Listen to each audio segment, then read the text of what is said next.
El Consell de Govern ha aprovat el projecte de llei de la bona administració i el bon govern en un intent d'acostar polítics a la ciutadania.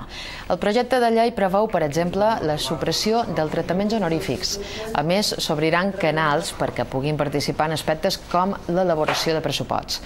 La mesura més polèmica d'aquesta normativa són les compensacions de fins a 500 euros que podran guanyar els funcionaris que més rendeixin a la feina. El govern assegura als sindicats que és un incentiu que els polítics no podran dirigir i que, si no hi ha pressupost, no s'aplicarà.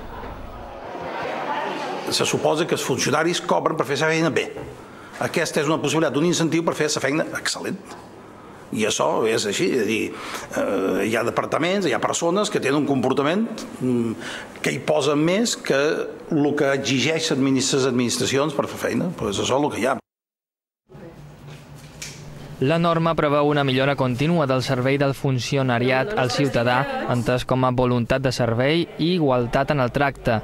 Segons el text, la persona que es dirigeixi a l'administració ha de tenir accés a una informació comprensible. Amb aquesta finalitat, el govern crearà més oficines d'atenció a la ciutadania.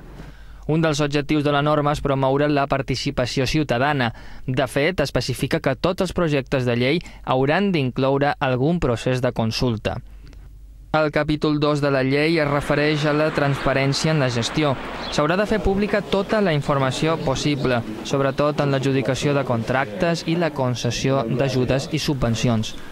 Els membres del govern i els càrrecs hauran d'aplicar-se els criteris de bon govern que especifica la llei. Això vol dir fer feina amb objectivitat, honradesa i exemplaritat. També han d'administrar els recursos públics amb austeritat. Pel que fa al govern en funcions, el text estableix que només pot prendre les decisions imprescindibles pel funcionament de l'administració.